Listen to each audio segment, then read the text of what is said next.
اغانيه ابتدت تختفي وما تتذاعش، وكمان اصلا ما كانوش بيسجلوها. افلامه اتدفنت ومحدش يعرف عنها حاجه. كان مرشح الاول لدور البطل في فيلم الشموع السوداء، مات بطريقه غريبه ومثيره جدا، فقرروا ان هم يكسروا الباب. علامه استفهام كبيره جدا. النهارده هنتكلم عن مطرب عربي كبير مظلوم، مع انه غنى اكتر من 1000 اغنيه ومثل اكتر من 7 افلام، بس زي ما اتظلم وهو عايش اتظلم كمان وهو ميت، لانه مات بطريقه غريبه ومثيره جدا. بس قبل ما نتكلم في التفاصيل، وقفوا الحلقه واكتبوا لي في الكومنتات من وجهه نظركم مين اكتر مطرب اتظلم وما خدش حقه. يلا بينا بسرعه على الحكايه. في يوم 12 يوليو سنة 1989 كان أول أيام العيد. اتفاجئ بواب العمارة اللي كان ساكن فيها المطرب المشهور إن بقاله أكتر من 3 أيام ما بينزلش، وكمان عربيته ما اتحركتش من مكانها. هنا قلق البواب جدا وبلغ السكان، وهم كانوا متعودين منه إن هو في العيد لازم يعيد على كل الموجودين في العمارة. عشان كده خبطوا على باب شقته بس ما حدش رد، فقرروا إن هم يكسروا الباب. ولما دخلوا الشقة كانت مفاجأة صعبة جدا إن هم لقوه هو وبنته ومراته ميتين على الارض. بس من ساعتها ولحد دلوقتي محدش يعرف هو مات ازاي. في ناس بتقول ان هو مات مذبوح، وفي ناس تانية بتقول ان هو مات مخنوق. هنتكلم عن الموضوع ده بالتفصيل في اخر الحلقة. الفنان الكبير اللي احنا بنتكلم عنه اللي اتظلم وهو عايش وهو ميت هو الفنان الكبير عبد اللطيف التلباني. كتير مننا اول مره يسمع اسمه دلوقتي. انا الصراحه كنت بسمع اسمه وكان بيعدي عليا عادي وما كنتش بهتم قوي، بس لما بحثت عنه لقيت ان هو مطرب كبير جدا، عامل اكتر من 1000 اغنيه واكتر من 7 افلام، وقدم اغاني كتير حلوه سواء رومانسيه او وطنيه او دينيه. وعلى فكره اللي اكتشف عبد اللطيف التلباني هو مكتشف عبد الحليم حافظ، هو الاذاعي الكبير حافظ ابراهيم. على الرغم ان عبد اللطيف التلباني كان وسيم جدا وقدم في وقت قصير جدا اغاني كتير كسرت الدنيا وزاد توهجه وشهرته لما غنى للسد العالي وغنى لثوره يوليو، لدرجه ان صوره كانت بتحط على الاطباق الصيني، وكمان اتعمل له تمثال في مدخل كليه الاداب جامعه اسكندريه. على الرغم من كل دوت الا ان عبد اللطيف التلباني اتظلم وما خدش الشهره اللي يستحقها لاسباب كتير قوي هقول لكم عليها، ومعظم الكلام اللي هحكيه قالته اخته بالنص، اللي قالت ان التلباني كان مضطهد من الفنانين بسبب وسامته وشكله وحلاوه صوته، وقالت ان بسبب قرب صوته وسنه واحساسه من عبد الحليم حافظ عشان كده حصل ما بينهم تنافس. ده خلى كل المقربين من عبد الحليم حافظ يحاولوا ان هم يجاملوه على حساب التلباني، عشان كده حاولوا دايما ان هم يقللوا منه ويقضوا عليه. يعني مثلا بعض الصحفيين المقربين من عبد الحليم طلعوا عليه اشاعات كتير جدا، قالوا ان التلباني بيقول ان هو اهم واعظم من عبد الحليم. طبعا عبد الحليم بالنسبه للناس حاجه كبيره جدا، فطبعا الناس قلبت عليه وابتدت تكرهه وكمان تتجاهله تماما. ده كمان اثر على شركات الانتاج اللي تجاهلته تماما. يعني مثلا في مره من المرات عبد اللطيف التلباني قدم مسلسل تلفزيوني اسمه حبي واملي مع عزيز البدراوي ومحمود المليجي. صحفيين كتير جدا اتريقوا عليه عشان يحبطوه. مش بس كده، ده كمان عملوا مقالات باسم حبي وخيبتي. طب ده اسمه كلام النبي؟ ده غير ان طبعا في قوه كبيره جدا متمثله في الموسيقار الكبير محمد عبد الوهاب كانت واقفه مع عبد الحليم دايما وبتسانده، ورفضت ان هي تقف او تدعم او تبص حتى لموهبه التلباني.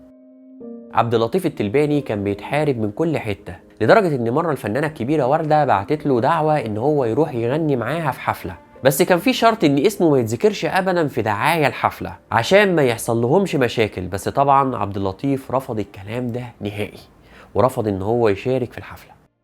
حاجه تانية اثرت على شهره عبد اللطيف التلباني بشكل كبير جدا هي ان في مجموعه من الملحنين والشعراء اللي اتعاملوا مع عبد الحليم حافظ رفضوا ابدا ان هم يتعاملوا معاه. يعني مثلا الشاعر محمد حمزه اللي كتب للتلباني 5 اغاني بعد ما اشتغل مع عبد الحليم وقف شغل معاه نهائي. والموسيقار الكبير كمال الطويل رفض ان هو يشتغل مع التلباني نهائي طول ما عبد الحليم حافظ عايش، بس عبد الحليم حافظ لما مات وافق ان هو يشتغل مع التلباني. في حاجة مهمة جدا بقى هي اللي أثرت على شهرة عبد اللطيف التلباني، وهو إن كل القريبين منه قالوا إن هو إنسان طيب جدا، وكمان كان خبرته قليلة جدا في التعامل مع الناس، وكمان الجانب الإنساني عنده كان عالي قوي وكان مهم حتى لو على حساب نفسه، وكان بيساعد كل اللي حواليه وكان بيضحي بأي حاجة حتى لو على حساب فنه. يعني مثلا لو معاه أغنية حلوة كانت ممكن تتسبب إن هو يتشهر أكتر، ما كانش عنده مشكلة أبدا إن هو يديها لحد تاني وهو يتشهر على حسابه. يعني من الاخر عبد اللطيف التلباني ما قدرش ان هو يدير موهبته صح. الكلام ده خلى منتجين كبار يحتكروه لمده كبيره جدا، بيمضوه على عقود لسنين طويله، وكان بعد كده في ناس مجهوله بتضغط عليهم وبيخلوه يمثل في ادوار صغيره. بس في مفاجاه كبيره بقى ناس كتير ما تعرفهاش، هو ان عبد اللطيف التلباني كان مرشح الاول لدور البطل في فيلم الشموع السوداء قدام نجاة، بس مخرج الفيلم اعترض على وجوده بسبب وسامته وبسبب ان هو كان على طول مبتسم، وقال ان شخصية الفيلم محتاجة وش يكون حزين وعلى طول مكشر، فراح الدور للراحل صالح سليم. هنا عبد اللطيف التلباني اخيرا فهم ان في حاجه غلط. متعهدين منعوه ان هو يشارك في الحفلات، اغانيه ابتدت تختفي وما تتذاعش، وكمان اصلا ما كانوش بيسجلوها، افلامه اتدفنت ومحدش يعرف عنها حاجه. عبد اللطيف التلباني اتحجم نشاطه الفني، عبد اللطيف التلباني نفسه مات وهو حي. عشان كده ملقاش اي حل غير ان هو يسافر للدول العربيه عشان يثبت نفسه، وفعلا سافر وعمل حفلات كتير جدا وجمع فلوس كتير جدا جدا. هتيجي بقى تسألنا أنا، هل فعلا كان في مقارنة وكان في منافسة وحرب ما بين عبد الحليم حافظ وما بين عبد اللطيف التلباني؟ هجاوبك. لما قررت ان انا اسمع عبد اللطيف التلباني اكتر عشان اتعرف عليه، لقيت ان هو صوته فعلا حلو جدا واحساسه جميل جدا، بس مع احترامي ما ينفعش ان هو يتقارن بالعندليب الاسمر عبد الحليم حافظ. كل واحد منهم ليه لونه واحساسه وطريقته. فاعتقد ان عبد اللطيف التلباني لو كان خد حظه من الشهرة ما كانش هيأثر ابدا على شهرة عبد الحليم حافظ، والتلباني كان هيبقى ليه لونه وليه طريقته لوحده زي محمد رشدي ومحمد العزبي ومحرم فؤاد، وعبد الحليم حافظ في حته تانية خالص. بس اخته حكت ان كان في مشكله حصلت ما بينهم بسبب اغنيه اتعرضت عليهم هما الاثنين. الاغنيه دي اسمها عطشان يا صبايا، الاثنين كانوا عايزين يقدموها، بس الملحن محمد الموجي لا الاغنيه ديت مناسبه لفيلم هيقدمه عبد اللطيف التلباني اسمه جزيره العشاق، عشان كده ضغط الموجي على عبد الحليم ان هو يسيبها للتلباني، والتلباني كلم عبد الحليم واستاذنه ان هو ياخد الاغنيه، وفعلا عبد الحليم وافق. بس في ناس تانية بتقول ان العلاقة ما بين عبد اللطيف التلباني وعبد الحليم حافظ كانت كويسة جدا، لدرجة ان هم بيقولوا ان عبد الحليم لما كان بيشوفه على المسرح كان بيقول له ايه الحلاوة دي يا عبده، عارف لو انا كنت بنت ما كنتش سبتك. نيجي بقى لتفاصيل وفاة عبد اللطيف التلباني الصعبة والمثيرة جدا. زي ما قلت لكم، بعد ما كسروا الباب ودخلوا الشقة لقوه ميت هو ومراته وبنته. ناس كتير قالت ان هو لقوه مذبوح، وناس تانية قالت ان هو مات مخنوق، بس اخته قالت ان بنته الصغيرة قامت عشان تسخن اكل، وتقريبا سابت الجاز مفتوح من غير ما يبقى فيه نار، فالجاز اتسرب للشقة كلها.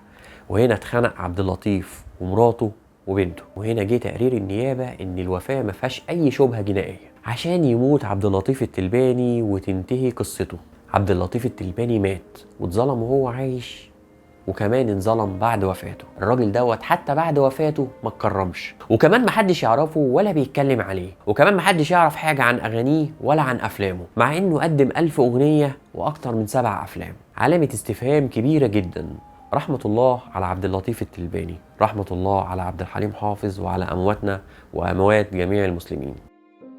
في النهايه يا رب الحلقه تكون عجبتكم. يا ريت تقولوا لي من وجهه نظركم لو في فنان او مطرب شايفينه من وجهه نظركم ان هو اتظلم، عشان نعمل عنه حلقات جايه. في النهايه يا ريت لو عجبكم الفيديو تدعموه بلايك عشان يوصل لعدد اكبر، ويا ريت اللي مش مشترك في القناه يشترك عشان يوصلك كل جديد. ان شاء الله اشوفكم في حكايه جديده من حكايات خلف الكواليس، والسلام عليكم ورحمه الله وبركاته.